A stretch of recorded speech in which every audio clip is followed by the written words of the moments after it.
Hello.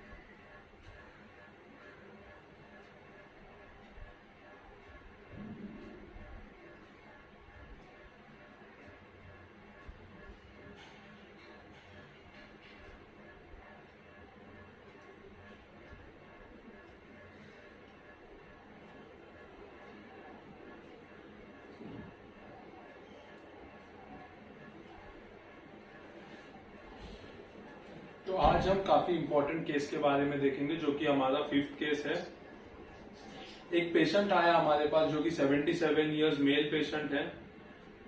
Complaint था mild breathlessness since 1 month, drowsiness since 2 to 3 days और poor oral intake since 2 to 3 days. तो जैसे हमारे पास पेशेंट आया, ब्रेथलेस था, माइल्ड और ड्राउजी था।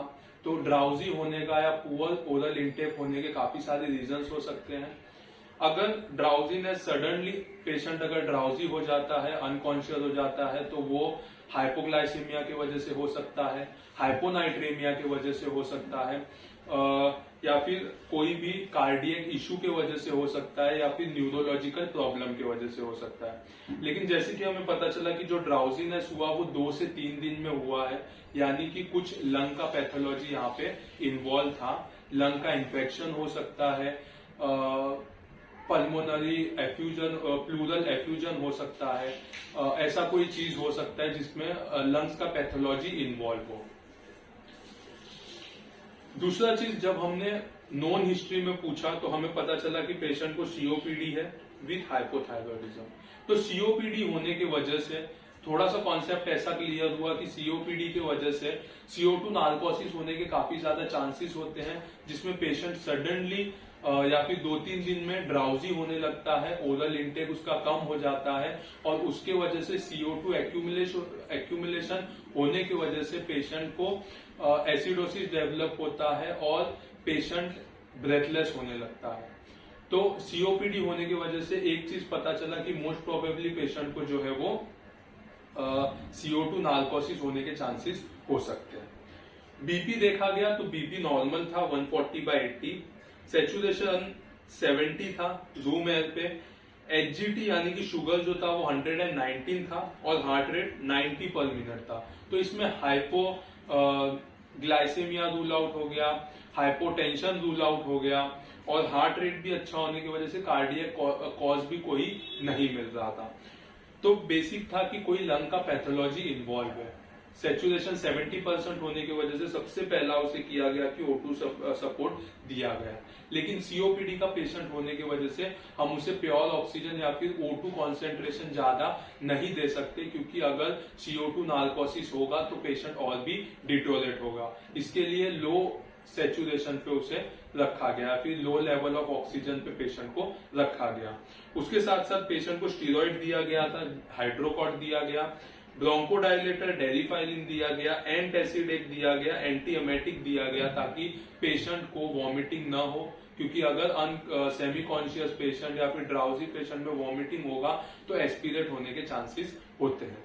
उसके साथ साथ पेशेंट को आईसीयू में एडमिट किया गया अंडर ऑब्जर्वेशन, क्योंकि पेशेंट ड्राउजी था, ऊपर से उसने ओरल इंटेक कुछ भी नहीं लिया था, तो इसके लिए उसे आईसीयू में एडमिट किया गया।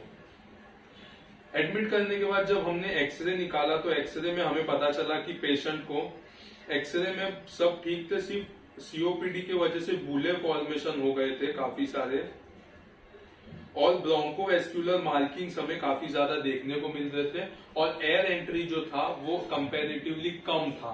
राइट साइड में एयर एंट्री कम था, लेफ्ट साइड में थोड़ा सा नॉर्मल था, लेकिन राइट साइड में एयर एंट्री थोड़ा कम हो गया था।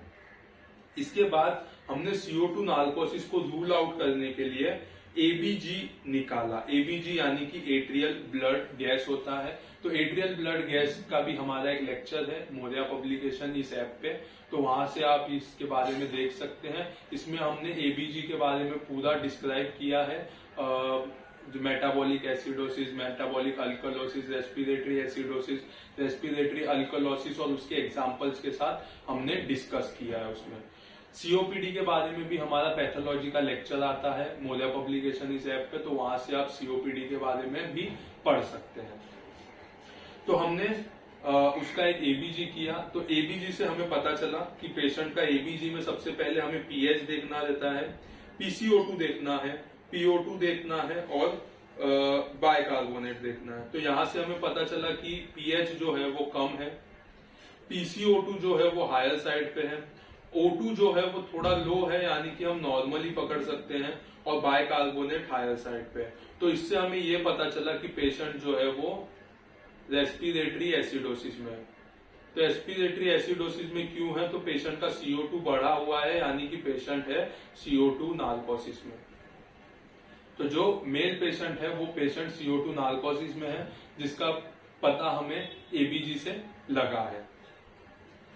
इसके बाद हमने क्या किया? तो सबसे पहला जो ट्रीटमेंट होता है सीओपीडी CO2 नार्कोसिस का, तो उसमें सबसे इंपॉर्टेंट होता है कि पेशेंट का जो कार्बन डाइऑक्साइड एक्यूमुलेशन है लंग का वो निकाला जाए। तो मोस्टली अगर हम देखते हैं कि पेशेंट सेमी कॉन्शियस है, ड्राउजी है, रिस्पॉन्स नहीं दे रहा है और CO2 का लेवल बहुत ही ज्यादा है, तो आइडियली ऐसे पेशेंट में इंट्यूबेट करना काफी ज्यादा जरूरी होता है। तो पेशेंट को इंट्यूबेट किया गया। इंट्यूबेट करने के बाद पेशेंट का रेस्पिरेटरी रेट है वो थोड़ा सा ज्यादा रखा जाता है ताकि CO2 वॉश हो जाए, और पीप जो है पॉजिटिव एंड एक्सपायरेटरी प्रेशर ये भी थोड़ा ज्यादा रखा जाता है, जिसकी वजह से कार्बन डाइऑक्साइड जल्दी से वॉश हो जाता है। तो पेशेंट को इंट्यूबेट किया। इंट्यूबेट करने के बाद एक्सरे लिया गया, जिससे हमें पता चला कि पेशेंट के ट्रेकिया में जो एंडोट्रेकियल ट्यूब है वो चले गया है, और उसके साथ साथ जो एयर एंट्री है वो दोनों साइड में काफी अच्छी तरह से होना स्टार्ट हो गया है। तो इससे हमारा डायग्नोसिस पक्का हो गया कि पेशेंट को क्या है, पेशेंट को CO2 नार्कोसिस है। कुछ टाइम के बाद भी देखा गया तो पेशेंट का कार्बन डाइऑक्साइड लेवल थोड़ा सा बढ़ा हुआ था, लेकिन अच्छे से वेंटिलेशन करने के बाद जब हमने 1 से 2 घंटे के बाद जब एबीजी फिर से रिपीट किया तो हमें पता चला कि उसका पीएच जो है वो थोड़ा सा बढ़ गया है, पीसीओ2 है वो थोड़ा सा कम हो गया है, यानी कि CO2 नार्कोसिस है वो डिक्रीज होने लगा, या फिर CO2 टॉक्सिसिटी है वो धीरे धीरे डिक्रीज होने लगा। उसके साथ साथ हमने कंसिक्यूटिवली जो एबीजीज करने लगे तो हमें पता चला कि CO2 का लेवल धीरे धीरे कम होने लगा, पीएच का लेवल धीरे धीरे नॉर्मल पे आने लगा, और पेशेंट जैसे ही CO2 टॉक्सिसिटी कम हो गया पेशेंट वापस कॉन्शियस होने लगा, धीरे धीरे पेशेंट कॉन्शियस होने लगा। तो इस तरह से हमने ट्रीट किया, और जब हमारे पास ऐसा रिपोर्ट आया कि पेशेंट का पीएच जो है वो 7.4 है यानी कि ऑलमोस्ट नॉर्मल है, पीसीओ2 47 पे आ गया, पीओ2 62 पे आ गया और बाइकार्बोनेट 35 आ गया, तो पेशेंट को हमने एक्सट्यूबेट किया और लो ऑक्सीजन लेवल पे या फिर लो ऑक्सीजन सपोर्ट पे पेशेंट को रखा गया विथ ऑल दी मेडिकेशन, जैसे कि ब्रोंकोडायलेटर्स हुए, स्टीरॉइड्स हुए, एंटासिड, एंटीएमेटिक, कुछ एंटीबायोटिक्स के साथ इसे रखा गया। तो ये केस में हमें पता चला कि पेशेंट को CO2 नार्कोसिस है, CO2 टॉक्सिसिटी है, जो कि डेवलप हुआ था क्रॉनिक ऑब्स्ट्रक्टिव पल्मोनरी डिजीज की वजह से, जिसकी वजह से पेशेंट ड्राउजी हो गया था, इंटेक कम हो गया था, और हाइपोक्सिया होने की वजह से पेशेंट ब्रेथलेस हो गया था। तो ये चीज हमें ध्यान में रखना काफी ज्यादा जरूरी है। अभी CO2 नार्कोसिस के बारे में थोड़ा सा हम पढ़ेंगे। तो CO2 नार्कोसिस क्या होता है? तो एक कंडीशन होता है जिसमें कार्बन डाइऑक्साइड काफी बढ़ जाता है, जिसकी वजह से पेशेंट का कॉन्शियसनेस लेवल कम हो जाता है, या फिर पेशेंट सेमी कॉन्शियस या अनकॉन्शियस हो जाता है। मोस्ट प्रोबेबली लंग डिजीज की वजह से, हाइपोवेंटिलेशन की वजह से, वेंटिलेशन ठीक से नहीं मिलने की वजह से, या फिर कुछ एनवायरमेंट के एक्सपोजर से, कुछ केमिकल इंडस्ट्रीज में काम करने की वजह से, या फिर कंपनी के धुआं जो आता है, स्मोक आता है, उसकी वजह से भी हमें सब चीज देखने को मिलता है। तो मोस्ट प्रोबेबली इसका इटियोलॉजी क्या है? The etiology can be extensive but it can be helpful to divide the potential cause into 3 groups. तो मोस्टली 3 ग्रुप में इसे डिवाइड किया जाता है। सबसे पहले अगर मिनिट वेंटिलेशन कम हो, डिक्रीज मिनिट वेंटिलेशन कम हो तो भी कार्बन डाइऑक्साइड टॉक्सिसिटी होता है।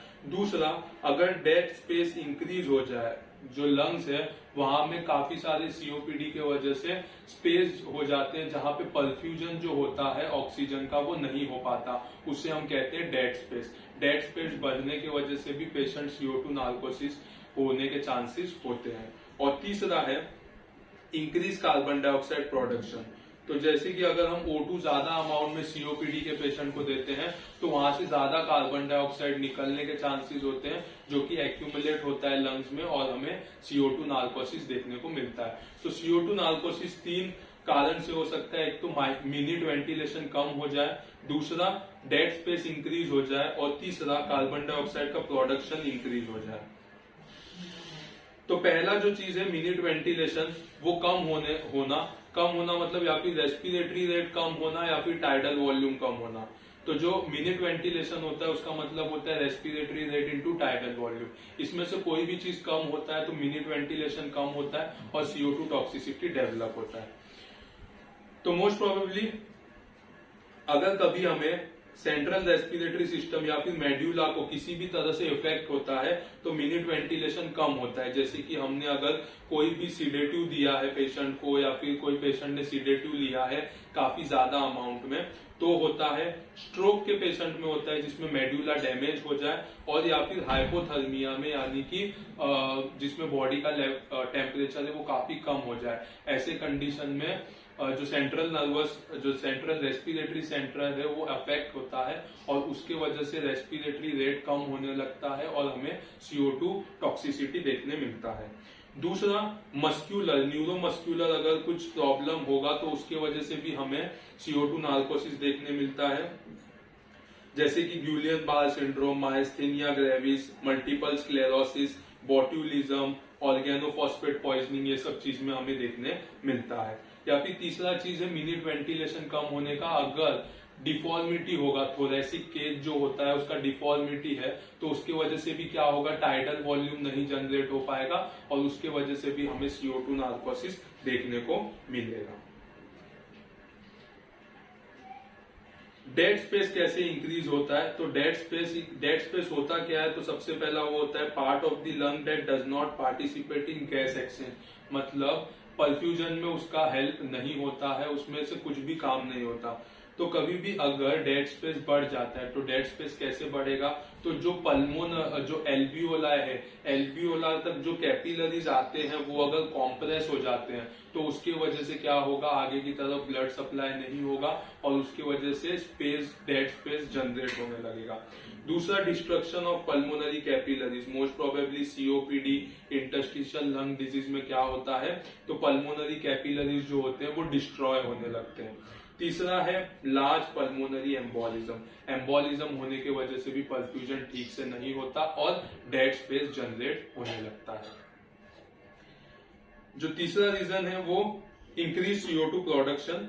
तो अगर मेटाबॉलिक रेट बढ़ जाए, पेशेंट को सेप्सिस हो या पेशेंट को थायरोटॉक्सिकोसिस हो, तो उसकी वजह से भी पेशेंट को कार्बन डाइऑक्साइड प्रोडक्शन बढ़ जाता है, जिसकी वजह से CO2 नार्कोसिस देखने मिलता है।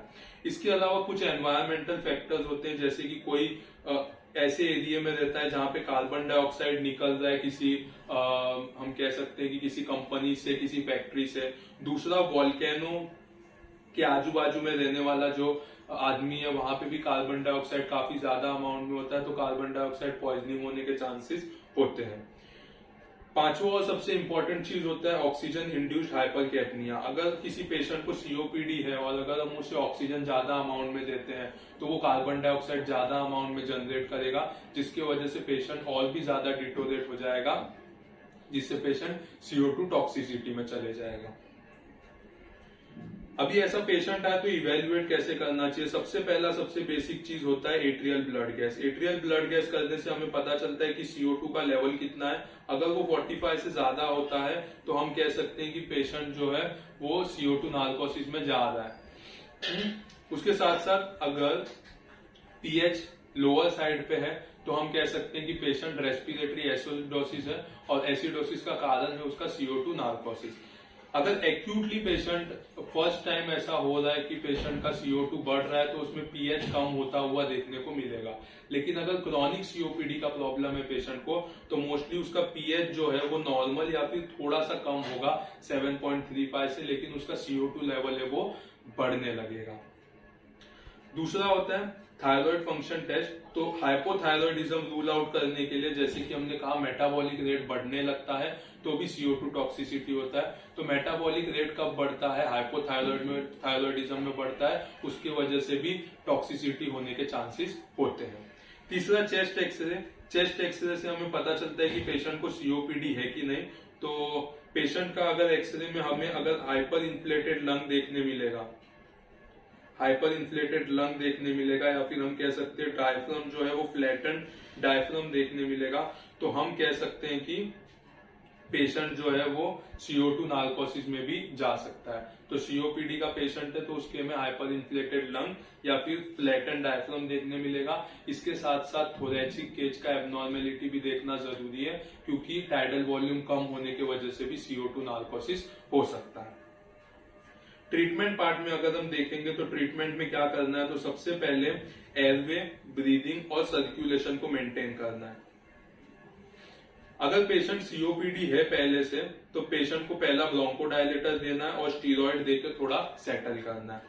अगर पेशेंट को पता है कि किसी ओवरडोज लिया है सिडेटिव का तो उसका कोई ना कोई एंटीडोट जो होगा वो देना है। जैसे ओपेट का जो है एंटीडोट वो है नेलॉक्सिन। तो ऐसा कुछ अगर पेशेंट ने सिडेटिव लिया है तो उसका एंटीडोट देना पेशेंट को काफी ज्यादा जरूरी है। अगर पेशेंट को निमोनिया हुआ है, किसी तरह का निमोनिया डेवलप हुआ है ड्यू टू एस्पिरेशन और ड्यू टू एनी बैक्टीरियल और फंगल निमोनिया, तो उसे एंटीबायोटिक एंटी फंगल देके उसे ट्रीट करना चाहिए, तो उसी से उसका CO2 टॉक्सिसिटी कम होगा। और अगर पेशेंट पहले से ही डिप्रेस्ड लेवल है, consciousness, poor respiratory effort and impending respiratory failure, then patient need to be intubated and kept on ventilator support, और उसे RT वगैरह डालना जरूरी है। तो अगर पेशेंट ऐसा है कि पेशेंट COPD की वजह से है, CO2 नार्कोसिस में पेशेंट अनकॉन्शियस है, तो उसे इंट्यूबेट करना, उसे वेंटिलेटर पे रखना अच्छा होता है, क्योंकि अगर पेशेंट को इंट्यूबेट नहीं किया तो CO2 लेवल बढ़ते जाएगा। और दूसरा चीज है कि अगर गैस्ट्रिक कंटेंट का एस्पिरेशन हुआ तो पेशेंट को निमोनिया हो सकता है या फिर पेशेंट का डेथ भी हो सकता है। तो मोस्ट प्रोबेबली सिम्टोमेटिकली ट्रीट, सबसे पहले एयरवे, ब्रीदिंग, सर्कुलेशन को मेंटेन करना, ब्रोंकोडायलेटर, स्टीरॉइड्स का यूज करना, अगर कोई ड्रग का ओवरडोज हुआ है तो उसका एंटीडोट देना, किसी तरह का निमोनिया हुआ है तो उसमें एंटीबायोटिक देना, और अगर पेशेंट का कॉन्शियसनेस लेवल अच्छा नहीं है, ऑक्सीजन लेवल ड्रॉप हो रहा है, CO2 लेवल बहुत ही ज्यादा है, तो उसे इंट्यूबेट करके वेंटिलेट करना और उसे ऑब्जर्व करना। तो ये हमारा CO2 नार्कोसिस या फिर हम कह सकते हैं CO2 टॉक्सिसिटी का ट्रीटमेंट बताया गया है। तो ये सब चीज करते से हमारा जो पेशेंट था, जो आज का केस था CO2 नार्कोसिस का, उसमें पेशेंट को काफी अच्छा रिलीफ मिला और patient with in 3 to 4 days में पेशेंट वापस अपने घर पे with bronchodilators, small amount of steroid से भेजा गया था।